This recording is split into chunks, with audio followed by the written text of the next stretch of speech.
There's something about Guardians of the Galaxy, the energy, there's an energy to it, there's a irreverence to it, there's a kind of a way in which it's actually really useful because it just comes out of nowhere. It's not necessarily, you know, some of those hero brands, they have a different vibe about them. This is something that can come out of nowhere, basically install itself with an atmosphere of fun. It's funny, it's fun, it's humorous, it's not so serious. I think it's a really interesting way to get in, and get in fast, right? With something that's super energetic, super accessible, lovable in a way. And I think also, it's kind of marrying the attraction experience with the right characters. So as we talked about Spider-Man, the Avengers, whoever, Guardians quickly rose to the top as the right characters for this kind of story that Joe and his team wanted to tell.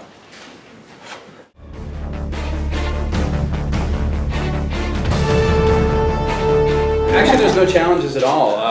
Joe and all the Imagineers were great to collaborate with. For us, we're always just excited to see any new iteration of our characters, whether it's in comics, animation, film, however they show up. And so now to have them translated into the theme parks, it's just an awesome experience, and Joe's been great. In fact, I think when we first started working, he kind of secluded himself to really kind of take in what this universe was all about, and then came back to us and told us what he believed it to be, and we totally bought in, so it's been great.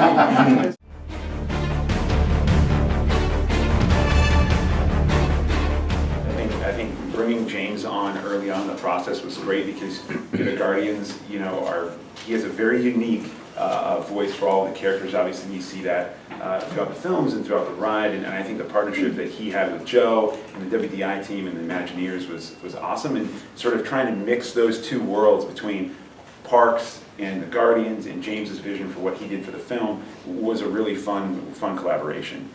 In order to really believe that they are the Guardians, you really do have to have the same directorial attitude about body movement, vocal performance, everything, right? That's hard to substitute. It's almost like an artist's hand in a painting. You look at a painting, you can just tell who painted it by their hand. So a directorial hand is like that. You've got to have these people in there so that it really has that hand.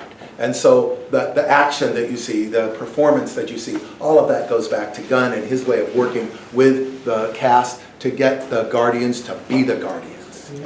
Yeah, I think the other part of that too is the uniqueness of what Joe and the team brought to the ride in terms of ride profiles and the challenges and the fun that they had in building those ride profiles, and how that relates to the soundtracks for the film and the specific soundtracks for this ride was a really fun collaboration too with James and sort of how that new iteration can sort of live here.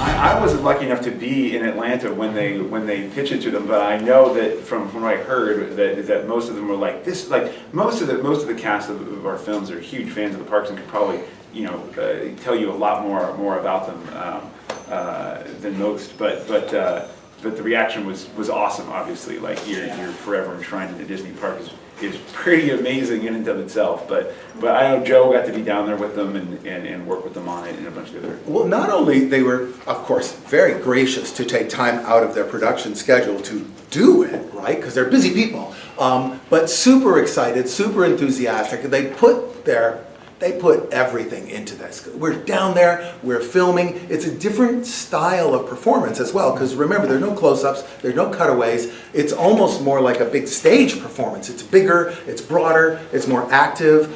So they were having a blast because it's actually ever so slightly a different kind of thing they're being asked to do. Everybody was great. They really were fabulous. Rocket was a little. I think our reaction was even more excited that they were excited and willing to be a part of it. Yeah.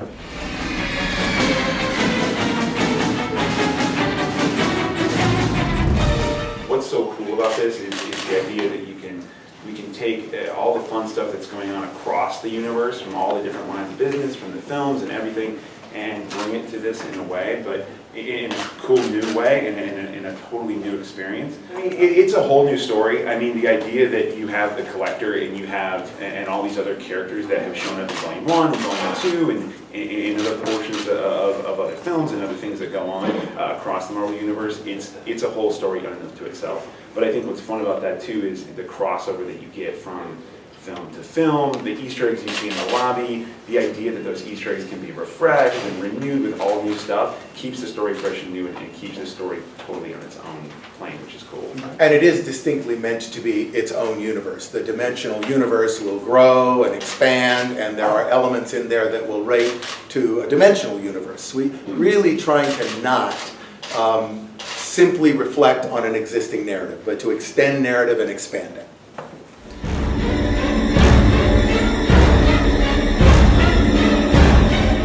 There will be an absolute line of charred, burnt, blasted sidewalk where this thing appeared out of nowhere, like it does in all those films. Somebody just unzippers the universe and there's a 700-foot-long Chitauri flying robot creature. Somebody opens a door and they step through into another dimensional universe. You know, somebody turns a machine on and an entire other galaxy appears in a desert somewhere. That is the world we're talking about.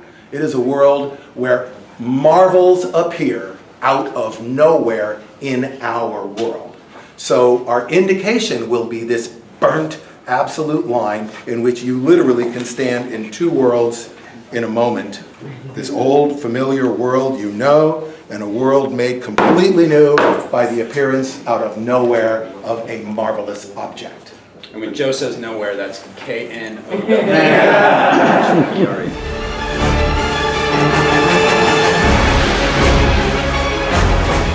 The future in this park is still in development, so I don't know that we can, it becomes foolhardy to say what you are going to do while you're doing it. All those things are in development now, but there will be more. It will grow, it will extend, but I believe it will always present itself as an integrated, cross-integrated world. There are, in fact, clues in that hallway that link to Hong Kong. So that world is already starting to emerge as something real in our world. But more than that, it would be foolhardy to say because we're doing it, and while you're doing it, it changes. Well, one of the hallmarks of our experience, of our universe too, is that idea of everything is connected.